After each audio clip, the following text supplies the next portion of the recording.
Good morning. This is the Blaine's World podcast that can be found each week on Facebook, YouTube, LinkedIn, or you can also listen on Spotify or Apple Podcasts.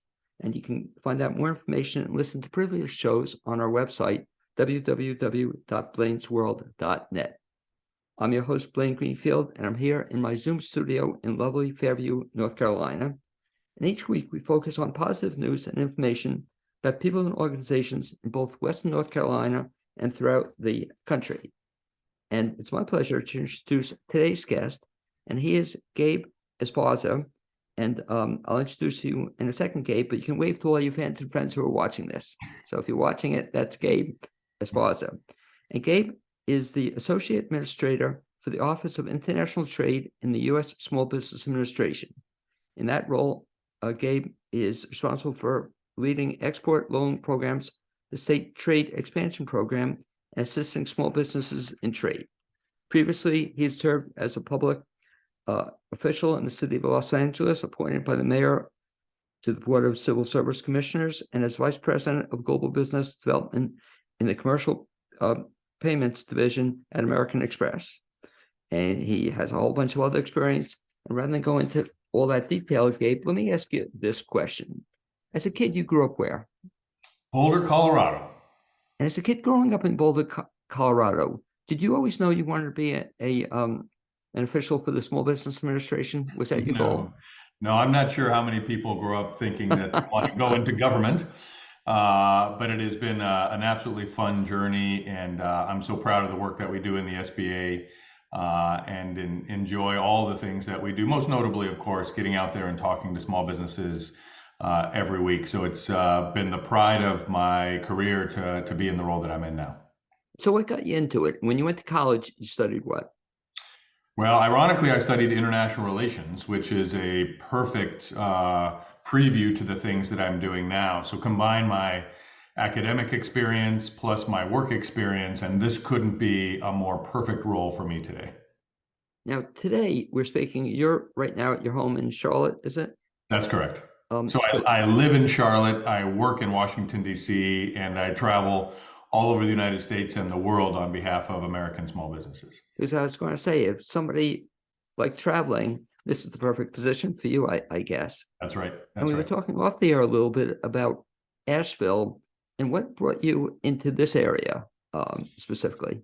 Right. So every week in my role, I get out around the country and around the world, learning about and thus advocating for small businesses, and particularly small business who export or who are involved in international trade.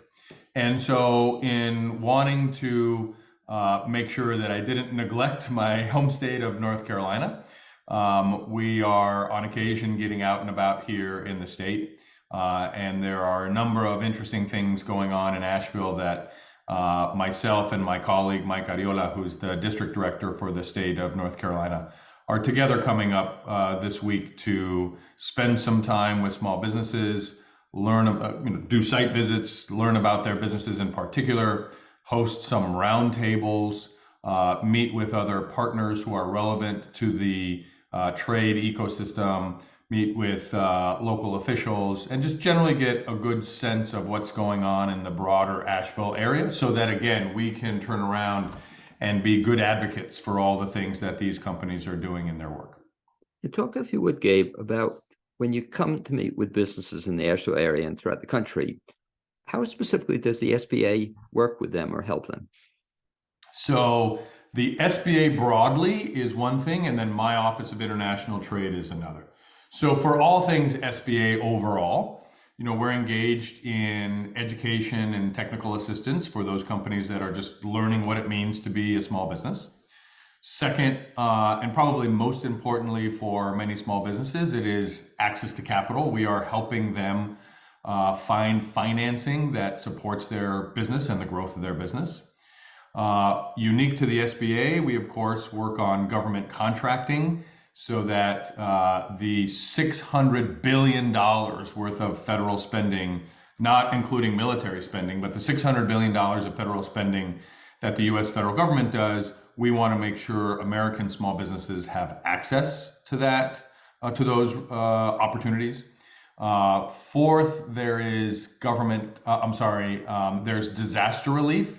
Hopefully this isn't particularly challenging for North Carolina, but we are in the hurricane eye on occasion. And so whenever American small businesses are impacted by natural disasters, the SBA is there for help and recovery and resiliency assistance.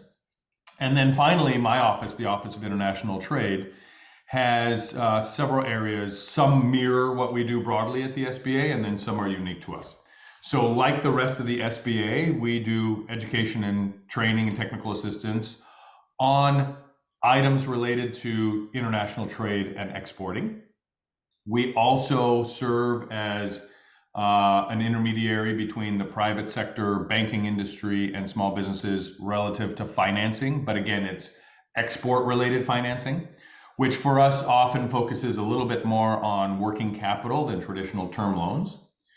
We also have a stimulus grant program called STEP, and we can get into this a little bit later, but it's a state trade expansion program that helps to reimburse small businesses for their trade-related activities. And then finally, very unique to my office, is we have a market access role where we are the advocate for the voice of the small business owner on all things international trade. So when the US is going around the world negotiating free trade agreements or developing trade policy, that is of course led out of the US Trade Representative's office, but we have a voice at that table in making sure that both of those activities, both free trade agreements and trade policy generally, recognize and embrace the work of American small businesses who are involved in trade. And one of the things I know you also help small businesses with is the fact that a lot of them have no experience in international trade. And I know working with SCORE, you've helped several of my clients get into international trade for the first time. How does that take place? In other words, if I'm a small business and my business is successful or relatively successful or even getting off the ground, and I decide, hey, I'd like to get into the international business area, what's the first thing I should do? Well, there's two flavors or two types of companies that we find getting involved in international trade. The first is those who do so with great intent. That is because they believe their product or service is relevant to a global market. And so because they know that their product is particularly relevant in Europe or Asia or Latin America or Africa or wherever it might be, they start to go down the path of researching the marketplace, researching all of the activities that are involved in international trade, from customs and licensing and patent protection and all of the things that a typical business, whether large or small, has to do to get their product into another country. But of course, there is a whole other group of small businesses that we find are involved in international trade, and it is those without intention. And it was very much heightened during the pandemic, when for a variety of reasons, people were displaced from their jobs, right? Either they lost their job or they chose to leave their job and either care for someone else or move to a place like Asheville, which was much nicer than living in a high rise in a big city and working in a high rise in a big city. And instead of just sitting around and doing nothing for 2 years, let's suppose they had a little side hustle, they started a business, they set up a website, they have a little e-commerce engine, and they put their product up there. And lo and behold, what did we find? That some of them were getting orders from overseas. And these are the type of companies that we deem as accidental exporters. They didn't set out with intention to do so, but ended up getting some orders from London or from Mexico or Tokyo or wherever it was. And so they had to start down that path of understanding what it meant to get their product to another country. And if it was such that they thought, maybe indeed there is a market there we should go after, then that being an accidental exporter turned into a journey of becoming an intentional exporter. And that's, again, where the SBA came about to help support each of these companies along that journey. I like the term accidental exporter. How does somebody even begin doing that? In other words, or begin researching it? What's the first step they should do? Well, of course, we have the amazing power of the internet today to help just look up in Google or search for different countries. And the dynamics in those countries. One of the most important things that we do at the SBA or across the federal government is partner with various agencies and public-private partnerships that help to provide counseling and guidance and technical assistance for folks. And so there are things like the 68 SBA district offices that we have around the country. That's 50 states plus some states have multiple district offices. I mentioned before the name of my colleague, Mike Ariola, who is a district director here in North Carolina. He is based in Charlotte, but manages the entire state. Mike and his team are a local resource for all small businesses, not just those that are doing international trade, to be able to understand, again, this journey of what it means to be a small business. Things like having a business plan, being able to do market research, being able to get connected to other products and resources, namely financing, that could be helpful in that journey. And so that's one resource of the SBA. My team specifically has resources all around the country as well. These are people who are particularly expert in being able to discuss things about the international trade journey, and of course, particularly finding international trade financing. So my team is available.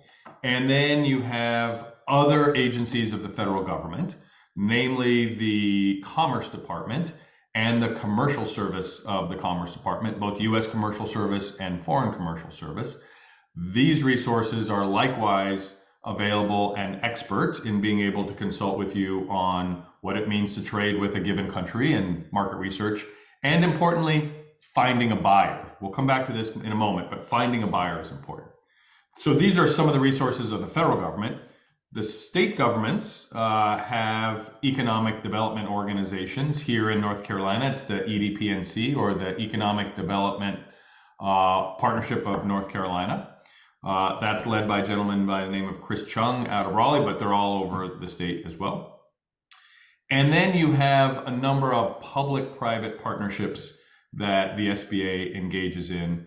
The principal one being the Small Business Development Centers of the United States. This is an organization that sets up shop largely on college campuses, but they can be anywhere. And they have a set of individuals who are there to help guide and consult you on your small business journey. Some of those individuals are, again, specialized in international trade, and they can talk to you about that. And then there are people like I know yourself who are volunteer mentors. There's a network called SCORE, which is an amalgamation of seasoned veteran business folks who provide their time and assistance in advising and consulting small businesses as well. So as you can see, there is an enormous amount of resources available to talk to you as a small business about what it means to be a small business, how to find products and resources that are relevant to that journey. And for us, uniquely in the Office of International Trade, we help manage that ecosystem of international trade experts as well. With respect to small businesses in the Asheville area or anywhere in the state, country, if need be, are there certain things that should be considered if they want to get into international trade? In other words, I ran a successful small business, selling lots of stuff, I'm doing well, but what would be the tip-off or hint that maybe I should be looking at international trade? So let me actually just ground your audience in an important stat around the size and complexity of the small business environment. So in the United States, there are 33 million small businesses. 33 million small businesses. Now, the average person thinks that's, either a mom and pop retail shop or a guy who's managing a small manufacturing facility. He's got his shop, he's got 5, 10, 20 people. The reality, Blaine, is that 80% of those 33 million small businesses are sole proprietors. One person. So this means the vast majority of American small business owners is one person who, it might be their side hustle, right? They might have a quote unquote regular job, but they've got a little side hustle where they got a product or a service It could be that they're a dog walker, tree trimmer, salon owner. Sure. They're doing something, whether it's their full-time job or their side hustle. And those are the folks. And in totality, all 33 million American small businesses are the ones that are driving our American economy.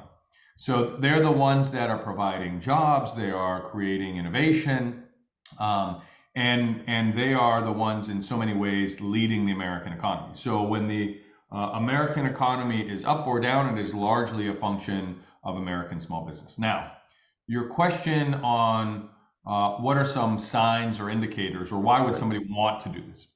Well, the research shows that American small businesses that are involved in international trade have higher revenues, they employ more people, and they are more resilient in challenging times. And so the evidence simply suggests that it is a good way to have a more stable and growing small business if you are involved in international trade. Some of that, of course, is simply because you start to diversify your markets and, in a sense, diversify your risk. So if the American economy is up or down, it might be that other economies are up, or down depending on the environment. And so it's just an opportunity to diversify risk, find new customers. And let me throw you this last stat, which is that 95% of the world's consumers live outside the United States. So if you're simply, thinking, where am I going to find buyers? Where am I going to find the most consumers? They are indeed, 95% of them, outside the United States. So it just simply makes sense to start thinking about international trade along that journey. Now, you mentioned something interesting with respect to types of businesses, and you mentioned dog walkers, for example, or other small businesses. Does your work, or does the work of the SBA also involve services? Because we've been talking about products, but are services something else that can be marketed overseas? That's right. So about 3/4 of the American economy is product, and 1/4 is service oriented. And that's a growing number. And the other dynamic that your audience should be aware of is that the digital economy, those companies involved in either e-commerce as a means to finding customers or software as a service, those that are entirely conducted through digital means, that's also a growing part of the economy. So, the things that we do at the SBA are more and more tailored towards the digital economy, the service economy. Of course, we never forget and will always uphold and celebrate that core and historical base of product-based or manufacturing-based small businesses. But we also want to recognize the diversity in the American economy and be able to be as relevant a partner as possible to all sectors of the economy. Now, in terms of different services or different programs, you mentioned the STEP program. Right. Talk a little bit more about what that is. So STEP, again, stands for State Trade Expansion Program. So this is federal grant money that my office, it's around about 20 million a year, that my office competes to the states. So the states apply for this money. And once a year, we just did it here at the end of September. And we dole out that money to the states, and the states in turn use that money to reimburse small businesses for trade or export related activities.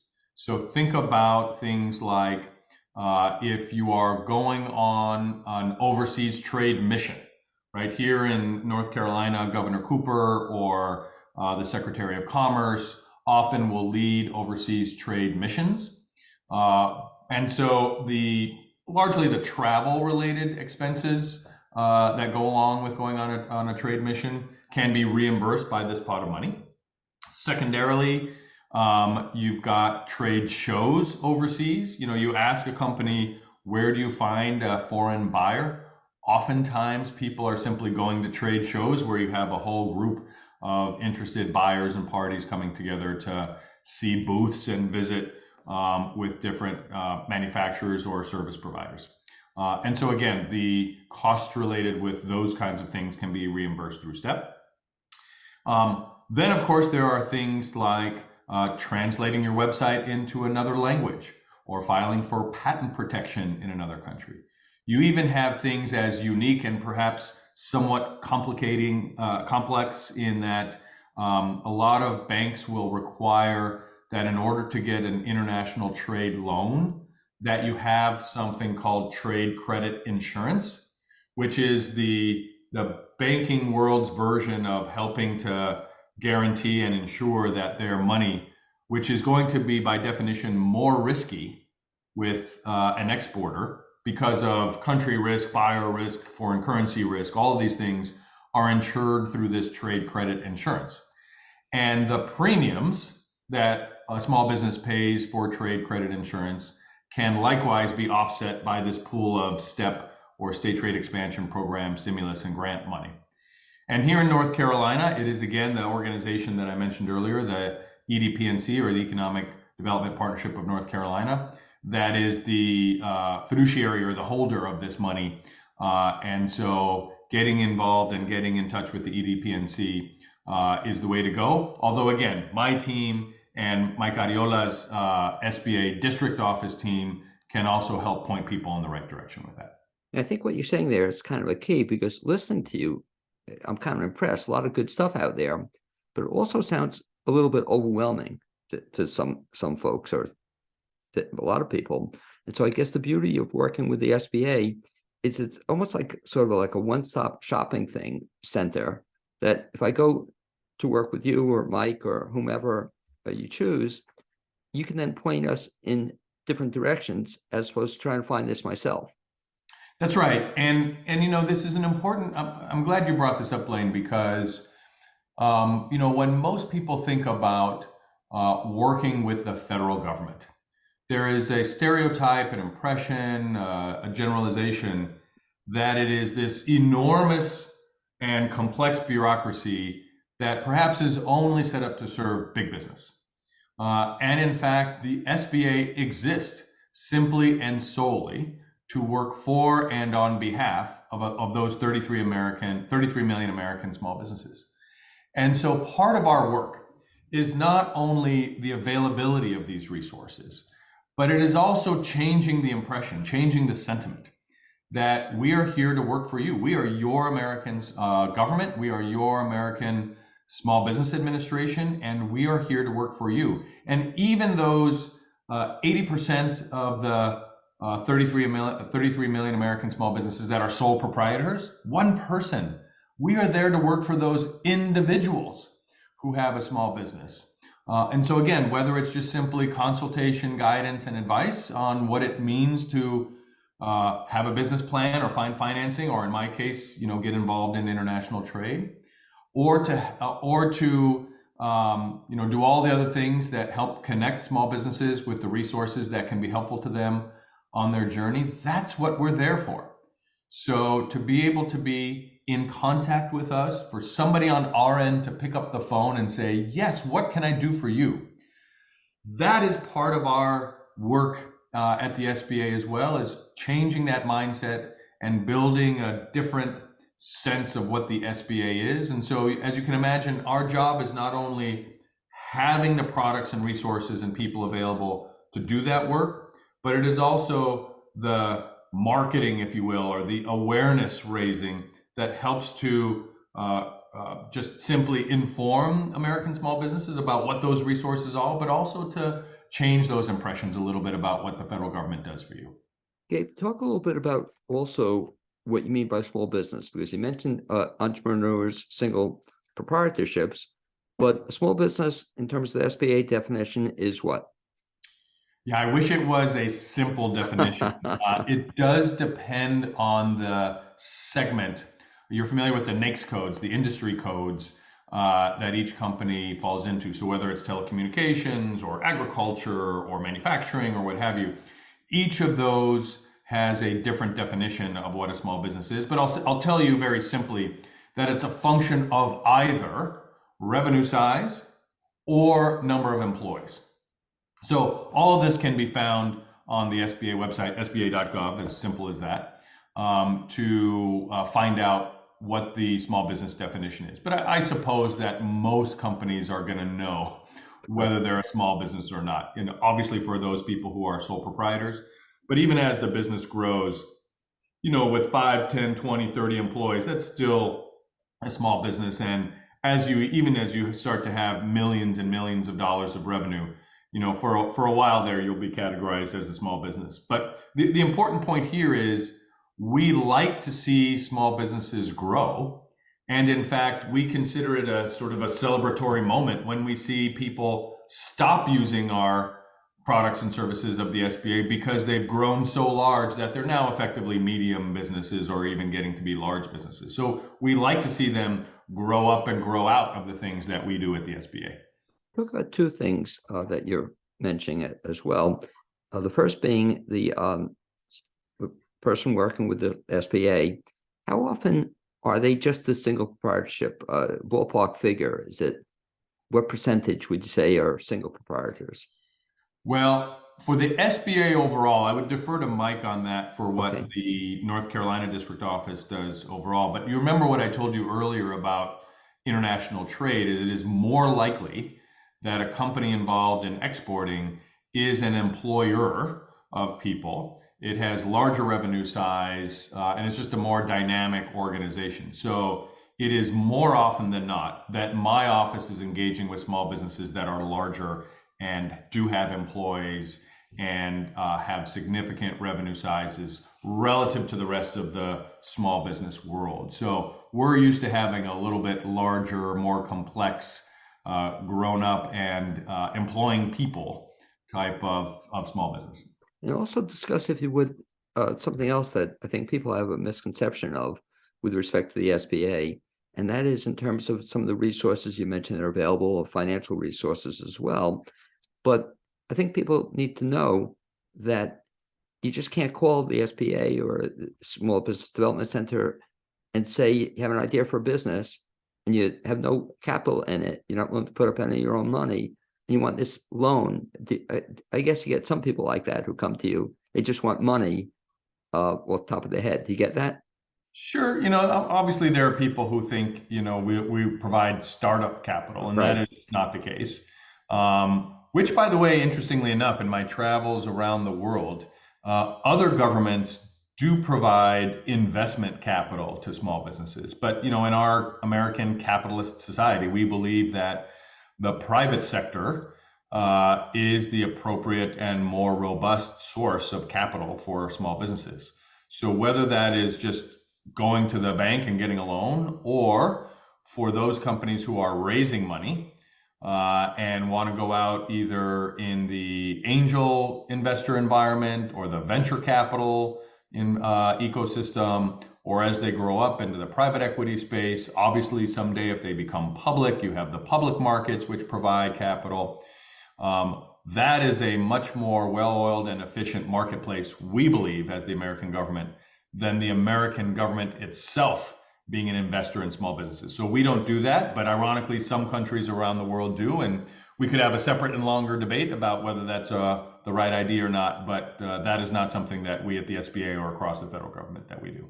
I'm glad you mentioned that, because again, I'll get clients with the Small Business Center or SCORE, and they just come and want money, and not, and also what's annoying, Gabe, about that too, they're not willing to kind of work for it or do anything for it. They just want a startup money, and it's just not that easily available. Well, I think we should give credit though to our American small businesses, and there's really sort of two types that we've seen. Those that are the mom and pop family started, one proprietor who is simply saying, I've got an idea and I want to get going. But ultimately its growth trajectory is one where it sort of settles in becoming and then staying a small business, either because they choose to keep it close to home and within the family, and they are either worried about or don't believe in letting control go beyond the oversight of the family, or that they are perhaps uncomfortable with the idea of taking out a loan or getting debt in any way, and therefore they fund their businesses entirely through operations, entirely through their profits. And that is totally fine, and that's a very common story. In fact, it's more of the classic American small business legacy story. But But there's also a very separate and distinct type of small business that we've found, which is those that are seeking to grow. And they realize that by growing, two things are going to happen. They're going to have to take on financing in a way that gives up control, either because it's a form of debt that it makes you somewhat beholden to your banker, or because they've got investment capital from investors, largely venture capital investors, that will take a piece of the business. Right, that's the deal with venture capital, right? They'll give you money that they're investing in your company in exchange for a percentage of the control and ownership of your business. And then it is typically those businesses that are also growing through those means that grow by adding lots of people to their business, depending, of course, on what industry they're in. And almost by definition, a founder has to, over time, give up more and more control because they simply can't manage that many people. And so they have to bring in people who are, relative to the first example that I provided, not in the family, right? These are people who are either professional managers or have a particular expertise, and they have to cede some control in the growth of the company in order to be successful. And so I'm not suggesting that those are the only two types of companies, but those are just two very distinct journeys that we find. And of course, at the SBA, we try to accommodate, embrace, and celebrate and help grow each of those types of journeys in however they might develop. Gabe, let me just put you on the spot here, maybe a final couple of questions. One having to do with, if you can think off the top of your head of an example of a small business that you worked with that helped grow from small to medium size, if you will. Feel free to mention the name or type of business if you want, but give me an example that people could relate to, that somebody came to you and all of a sudden it clicked. Yeah, there's, the beauty of my job is that I get to see the full spectrum of American small businesses. So I've met the pecan grower in Southwest Texas near El Paso, who was at one point an engineer in water science and agricultural science, in helping other farms, and then decided one day to go out on his own. He got a loan from a bank to help take over a failing farm, and has grown that business into not only a pecan grower in the United States, but one that exports around the world. This is fabulous story. Second, to stay in the agriculture space, there's a gentleman here in North Carolina who found that the turkey wholesale business, the turkey meat wholesale business, is one that was particularly interesting, and specifically around trade, because what he found is that while American consumers like white turkey meat, the majority of foreign consumers like dark turkey meat. And so what he did was he went to a whole bunch of turkey farms and said, I'll buy up your dark turkey meat and then ship it overseas. And so he's done a great job in doing that.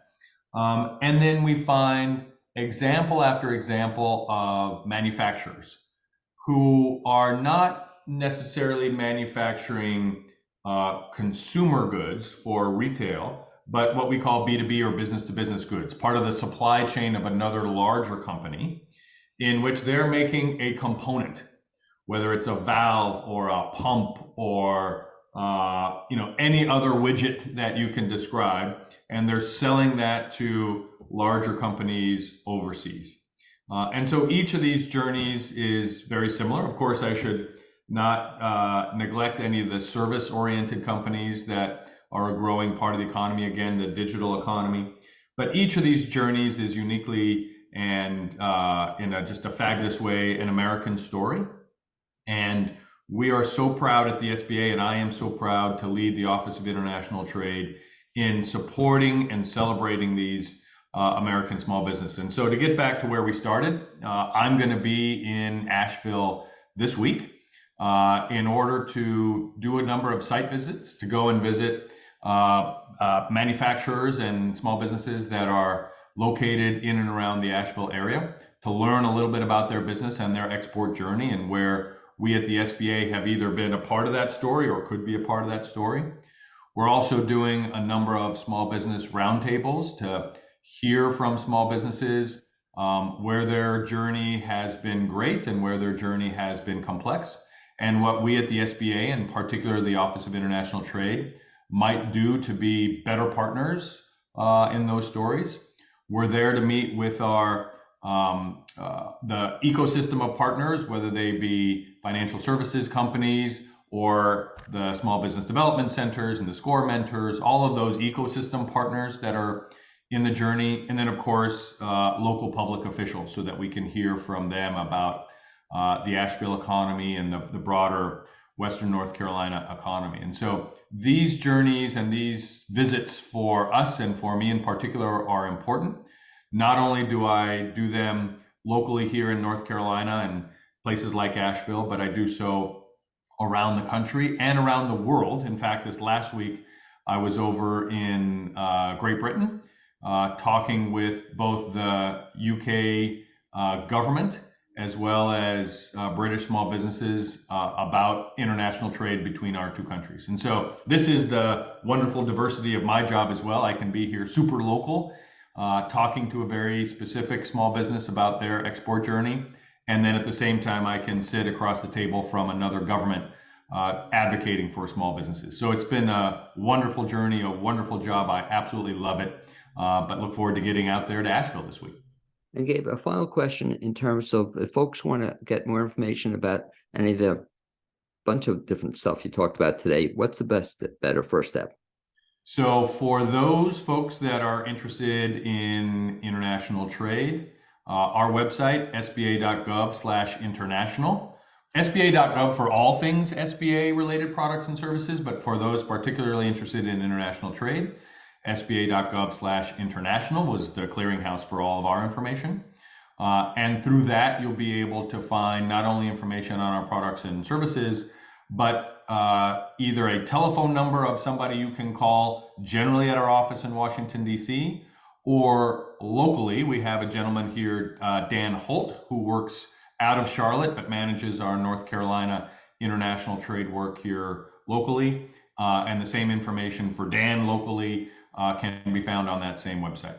So it is a great resource, and I encourage all small businesses to take advantage of the products and services of the SBA. And again, those that are interested in international trade, to come and find us, and we'd love to work with you. And Gabe, I thank you for being my guest on this edition of Blaine's World podcast. I'd also like to thank my producer, Cappy Tassetti, and we'll hopefully be seeing you or speaking to you sometime in the near future. Thanks, Gabe. Thanks, Blaine.